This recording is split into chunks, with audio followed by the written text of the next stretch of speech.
I think one of the real differences that's not discussed often enough, which is to say really not at all because of the media trying to both sides everything, is just how awful individual members of the Republican Party has become.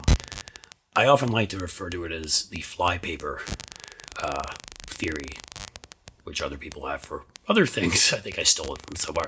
My flypaper theory is the Republican Party, because of the louts and the abusers and the traitors and the criminals they've let among their ranks, who they've encouraged to walk among their ranks, who the people they cheer for, Kyle Rittenhouse and George Zimmerman and people like that. What it's done is it's created this effect where if you are an awful person, if you are a conscienceless, soulless sociopath, the normal thing, if you're trying to make a buck or you're just trying to become famous, the thing to do would be to join the Republican Party. I mean, this all got a lot worse with Donald Trump, but it started years ago with Newt Gingrich and Tom DeLay and Mitch McConnell. And I say all this because I bring you Matt Gaetz, who again, he will be somebody that won't be new to you. He's an awful human being. He's a spoiled brat whose dad bought him a congressional seat, even though he'd never done a damn thing with his life in Florida. But it goes far worse than that, of course. Gaetz is an accused sex trafficker right now. He's being investigated by the FBI for sex trafficking underaged women. He went down on the House floor the other day to say, they're pretending to trim around the edges of the Second Amendment, but that's not what's going to happen. This is a full-throated attack on the Second Amendment that they're doing, they being Democrats. First of all, it's not. The Second Amendment never gave an individual right, and that's an argument for another time that this crazy Supreme Court changed what the Constitution meant. But we're talking about ways to stop people from being killed, background checks, red flag laws, just common sense things. Second, I found it interesting that somebody being accused of sex trafficking underage women would use full-throated. But I mean, there's so much worse. There's the area where that's the national security, where national security secrets are discussed. No, you can't bring in cell phones.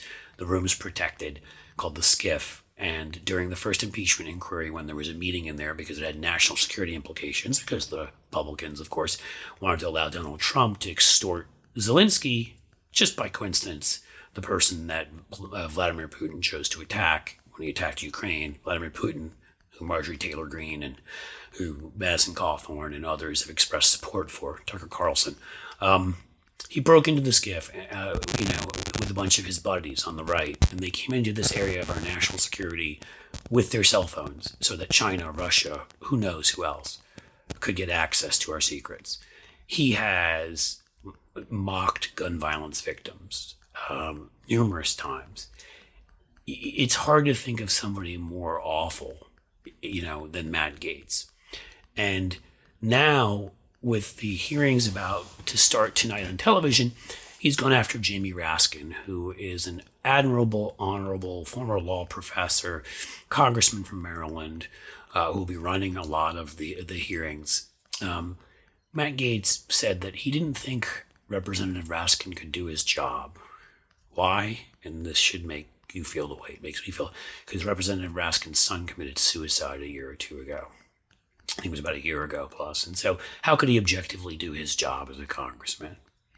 Matt Gaetz is still sitting on a judiciary committee that oversees the FBI while he's being investigated for trafficking underage women.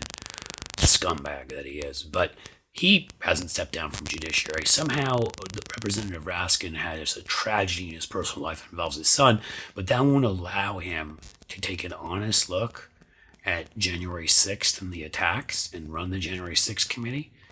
It doesn't make any sense. Matt Gaetz doesn't make any sense, of course. Maybe that's how his head grew to be the size of butt heads. He's a clown, and in a normal age, he would have no place in Congress in the Republican Party.